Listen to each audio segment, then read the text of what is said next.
Welcome to the show. It's Tina and Friends. I'm Tina Trenner, and my friends are here today. I'm going to introduce them to you in the next segment. Now, we're going to talk a little bit about what's going on in our country. Of course, you know, I tell you every week I want you to join my army. I want you to get your telephone out. I want you to get your email going. I want you to let everybody know that we're not going to just give up this country. I've got to take my hat off to Governor Givens right here in the state of Nevada. He is standing up. Interestingly enough, we have a Democratic Secretary of State, and she said, no, I'm not going to file that. So Givens said, fine, and he found someone to do it pro bono. So Nevada will be one of the 14 states right now, 14 states on board, suing the federal government about this incredibly insane insurance thing that they're trying to foist upon us. You know, I don't know if you've been listening to everything that's going on, but it's just a nightmare. A nightmare.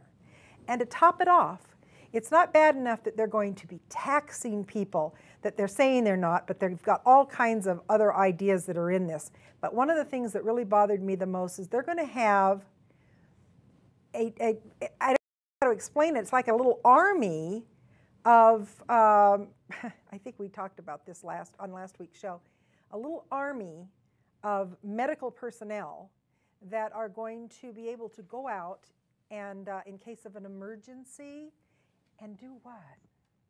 Have we ever needed an army of medical personnel before? What's up with that? Are they armed? Who are they? I want to know. But they've put $12 million up to start training who? Who? I don't know. So I think we need to find out. It just keeps unfolding. Do you remember Nancy Pelosi saying, well, you'll just have to pass it if you want to find out what's inside? Yeah, sure. And they did. And now we're finding out one nightmare after the next. Of course, there's so many that, you know, what can you do?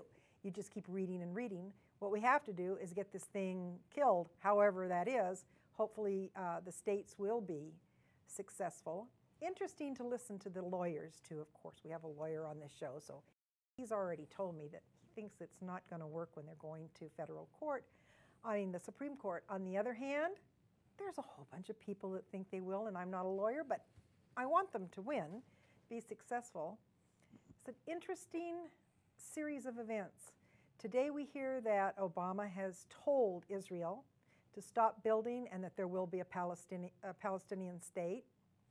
He is going to start taking the nukes and getting rid of them. We're going to become a passive group of folks. Yes, we are. And do you think that'll work? Do you really think that'll work? Because there's always a bully somewhere. And if you're not the baddest ass in town, somebody else is. This is very, very dangerous. I think it's very dangerous for us in the way the world is set up today for us to be backing off. But there's other issues too. And I can't help but wonder, you know, they're putting in another 16,000 IRS agents. Hello, we're coming to see ya. What's up with that? You just wonder, the whole country's changing so fast. The last time I saw you, I went down, right after, I went down to Searchlight. And we went to the Tea Party down in Searchlight, Harry Reid's wonderful stomping grounds. There were 15,000 to 20,000 Tea Party people there waving their flags. Not one incident. Nobody said anything nasty. No one said anything bad. Everything went just fine. In town, downtown, there were about 150 thugs that were sent there by I don't know who to represent Harry Reid. They defaced a sign. They threw eggs at the Tea Party buses. They tried to pick fights with people. What a different group. And yet, you're hearing the media talk about how terrible people in the Tea Party. Nuh-uh. These are nice people. They're you. They're your neighbor. They're your mother. They're your sister. They are wonderful people that care about their country. Are there a couple oddballs? Probably. Can you get 20,000 people together and not find an oddball? Sure. We're going to have a guest coming up on the show. His name is Gary Hubble. He writes for the Aspen Times, and he's written a really interesting article. He's got a really interesting idea about Obama. He's going to be our guest here when we come back. We have to stop for commercial. Be right back.